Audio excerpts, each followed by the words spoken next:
Haiti in this moment of need, the Haitians of Washington. The damages caused in Haiti by the earthquake of January 12, 2010 are unimaginable. But the response from the international community, from Asia to Africa, from the United States, from Canada, from all of Latin America, from the Caribbean, from Europe, all the way to the Middle East. This response, thanks to its swiftness, thanks to its size, was commensurate with the disaster. Today, here and now, I would like to thank the American people. I would like to thank Congress.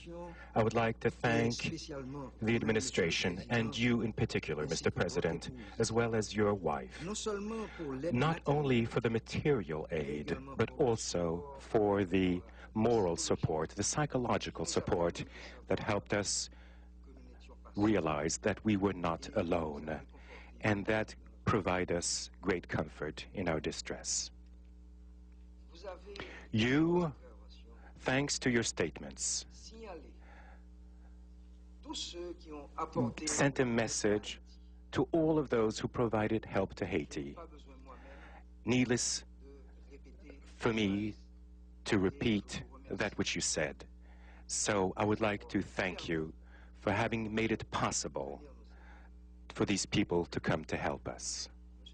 Mr. President, for me, this is also an opportunity to express my sympathy, my condolences to all of the American families for whom members of their families were killed, injured in Haiti during this earthquake.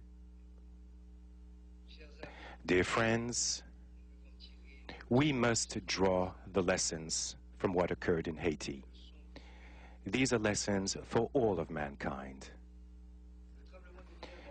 The Haiti earthquake was immediately followed by the earthquake in Chile, as well as other earthquakes throughout the world.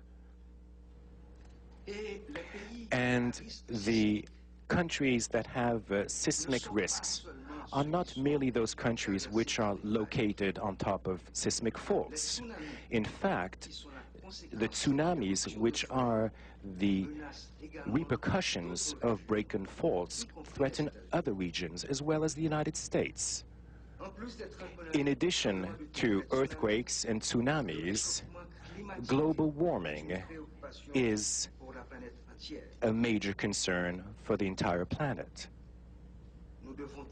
We must draw the lessons from what occurred in Haiti. The massive, spontaneous, generous help was a good response to the disaster. However, its effectiveness must be improved because effectiveness depends on the quality of coordination. This is why I support the idea of the creation of so-called red helmets within the United Nations. And these would be an observatory, a warning system, a provision system for natural disaster, and a humanitarian force which would be the equivalent of the blue helmets. It was proposed that there should be so-called red helmets, a humanitarian force, in order to intervene, and that would work in a coordinated manner as soon as the first minutes after a disaster, which are fundamental to saving lives. Mr. President, during our meeting, I mentioned what Haiti's preoccupations and priorities were. Our priorities are first and foremost, as you said, protection of those people who today are homeless and who must be relocated. And in parallel, we must prepare the rainy season, which just last week has already caused the deaths of 15 people.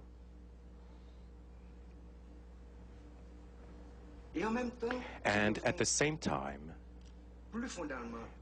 much more basically, we must deal with the need of rebuilding Haiti thanks to an effective decentralization policy, namely offering health care, education, jobs to all Haitians, men and women, regardless of where they live in the country, in order to prevent migratory flows towards the big cities, towards Port-au-Prince, and that will help avoid that disasters such as the earthquake would cause so many victims.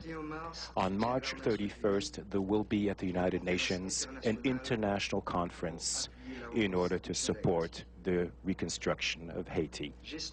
I do hope that all participants will share this philosophy, this vision of decentralization. And at the same time, just as the first responders, I do recommend the concept of a coordination via the creation of a trust fund, a donors trust fund whose implementation would be done, followed according to a unique procedure carried out by one executing agency. We talked about this, and I do know that we can already count on your support to be the advocate of that ID during this conference in support of our vision. Thank you very much.